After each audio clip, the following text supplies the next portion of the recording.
Good morning. We come in our daily Bible reading to Hebrews chapter 8. And while we're continuing with the thought from yesterday that spun from Hebrews chapter 7, when the Hebrew writer says the law was weak and useless, or in fact, in the context of Hebrews chapter 7, he says, for on the one hand, a former commandment is set aside because of its weakness and uselessness, for the law made nothing perfect. But on the other hand, a better hope is introduced through which we draw near to God. Some questions are raised. What does it mean to say the law is weak and useless? Now, the context helps us a little bit there because that second phrase, now there is a what? A better hope introduced for us. And so we're going to fixate in Hebrews chapter 8 on both the law, that old covenant between God and his chosen old covenant people, physical Israel, and God and the new covenant with his chosen people, those who are Christians, followers of Christ. Chapter 7 fixates on the idea that Jesus is the perfect high priest, that he is a high priest after the order of Melchizedek. He is reigning king and priest. That Jesus is, yes, still superior to angels and Moses, but that also the shift in high priest signals a shift in law. And there's reasons for that. And it's not because the old law was terrible or that God made a mistake. No, it's because something is better, that the fulfillment is finally here. Read with me in Hebrews chapter 8, continuing to keep in mind the idea that the writer is imploring Hebrew converts to Christianity, don't go back. Verse 1 of Hebrews chapter 8. Now, the point of what we are saying is this. We have such a high priest, one who is seated at the right hand of the throne of the majesty in heaven, a minister in the holy places, in the true tent that the Lord set up, not man. For every high priest is appointed to offer gifts and sacrifices, thus it is necessary for this priest also to have something to offer. Now, if he were on earth, he would not be a priest at all, since there are priests who offer gifts according to the law. They serve a copy and shadow of the heavenly things. For when Moses was about to erect the tent, he was instructed by God, saying, see that you make everything according to the pattern that was shown you on the mountain. But as it is, Christ has obtained a ministry that is as much more excellent than the old, as the covenant he mediates is better, since it is enacted on better promises. For if that first covenant had been faultless, there would have been no occasion to look for a second. Now, the text is the most explicit, perhaps, in the New Testament, that there is something new and better. Again, we discussed the idea of better being a relative term, and so there is no room for discussion or debate that what Jesus brings is better. Objectively, subjectively, whatever you want to say about the word, the new covenant is better than the old covenant. But then what does it mean in verse 7 when we see that the first covenant had been faultless, implying then that the first law had fault? Did God make a mistake? Well, let's break down the context of Hebrews chapter 8 and learn what that means moving forward, not just looking back, but also pressing on towards the kingdom of heaven. So in verse 1, we have the idea that a high priest now is where?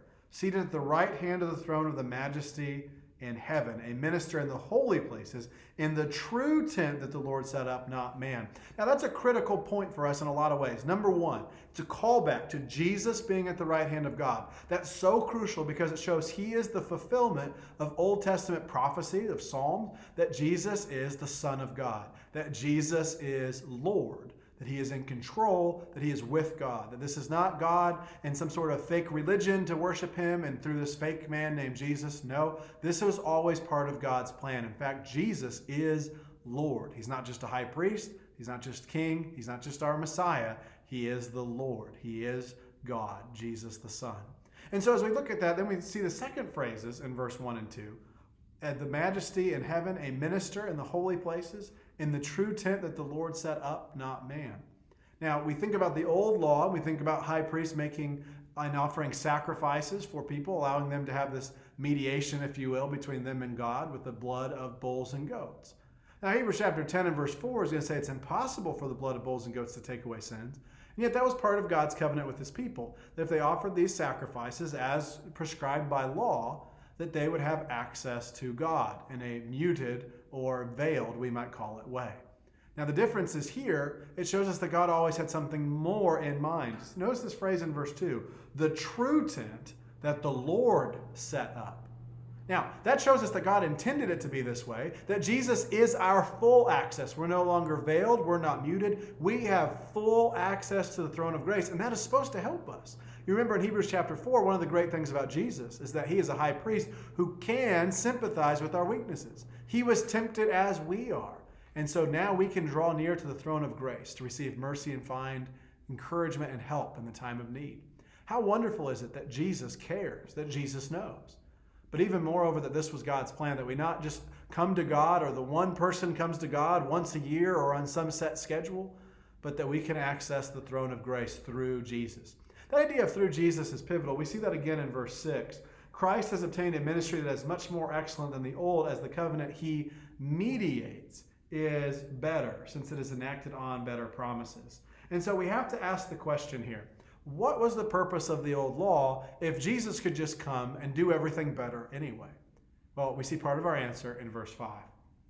They serve, these parts of the law, a copy and shadow of the heavenly things. For when Moses was about to erect the tent, he was instructed by God, saying, "See that you make everything according to the pattern that was shown you on the mountain." A copy and a shadow of the heavenly things. Now, it's important to take a look with me in another passage. We don't do this a whole lot, but look with me in Colossians chapter 2. In Colossians chapter 2, I think we see the word shadow, at least something similar, that helps us understand what the Hebrew writer is saying here. In Colossians chapter 2 and verse 14, Paul's once again dealing with the idea of the old law. And he says in verse 14, "Canceling the record of debt that stood against us with its legal demands, this he set aside, nailing it to the cross." The context demands that we recognize he's talking about the old law, that it was set aside and nailed to the cross. Well, why? Was it useless? Was it weak? Was it terrible? What does he mean? Well, Paul gives us some judgment in verse 16 on the matter. "Therefore, let no one pass judgment on you in questions of food and drink, or with regard to a festival or a new moon or a Sabbath." Undoubtedly facets of the old covenant. He says, don't let anyone judge you.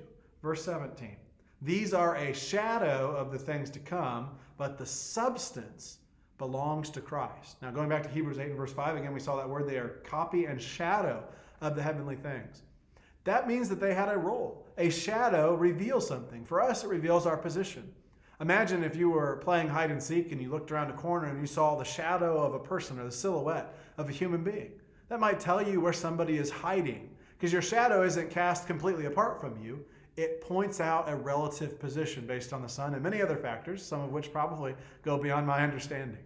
But when we look at the New Testament, we are clear that the Old Testament was meant to lead us to Christ. It was to give us his position. And that substance, Paul says in Colossians 2 and verse 17, belongs to Jesus. And so what was the purpose of the law? To lead us to Christ. And some might say, well, isn't it to teach us about sin? Yes. And what is the remedy for sin according to the new law? The sacrifice of Jesus Christ. How do we have access to the throne of grace?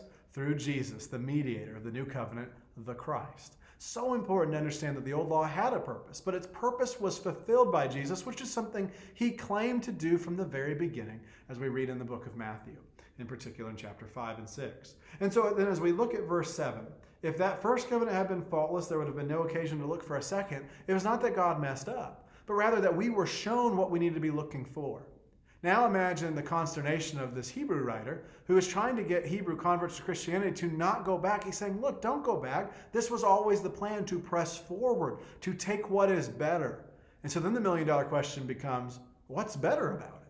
Well, we know that Jesus is superior, so Jesus is really the full answer here. The covenant he mediates is better. It is enacted, verse 6, on better promises. So why are we looking for a second? It has to do something better than the first covenant.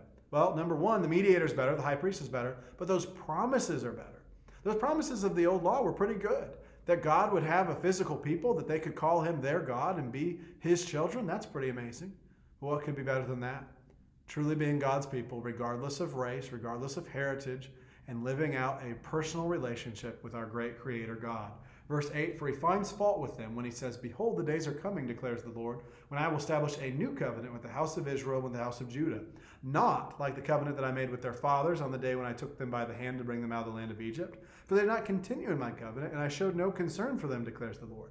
For this is the covenant that I will make with the house of Israel after those days, declares the Lord. I will put my laws into their minds and write them on their hearts, and I will be their God, and they shall be my people. They shall not teach each one his neighbor and each one his brother, saying, Know the Lord, for they shall all know me, from the least of them to the greatest. For I will be merciful toward their iniquities, and I will remember their sins no more.'" Verse 12, those are better promises. "For I will be merciful towards their iniquities, and I will remember their sins no more." That mean God was going to punish forever all the Jews who had lived before Moses, Abraham, Isaac, Jacob. The entire family of Abraham was doomed unless they lived after the time of Jesus' crucifixion? No, of course not. God is faithful to his word. And he had provisions for them to have forgiveness. But those provisions were to teach us to find the authentic, the real, the substance that belongs to and is in Jesus Christ. And so what do? Look to Jesus. Why? He mediates a better covenant. How is it better? Because it's enacted on better promises. What are those promises? So many questions. Those promises are summed up in verse 12, that we can have true forgiveness of sins. And verse 13 then stands out. In speaking of a new covenant, he makes the first one obsolete. And what is becoming obsolete and growing old is ready to vanish away. So one final point on the old new covenant perspective. They don't happen and operate at the same time. Notice again in verse 13, and speaking of a new covenant, he makes the first one obsolete. Now, not only is the Hebrew writer teaching that you shouldn't go back to the law of Moses because it's not as good as what Jesus offers. We need to be clear that this was God's plan, that the old law served its function, and then that function stopped. That old covenant, that old law became obsolete. That is, existing no more. So not only is it a bad option, it's not an option at all. So don't be deceived by people of the world when they teach you you can be saved in this way or that. Jesus says the only way to have salvation is through him. I am the way, the truth, and the life. No one comes to the Father except through me. The new covenant is better. Let's trust it. The new covenant mediator is the best. That is Jesus the Christ. And we're going to learn about that new covenant. We're going to learn more about Jesus and his wonderful sacrifice tomorrow in our daily Bible reading in chapter 9.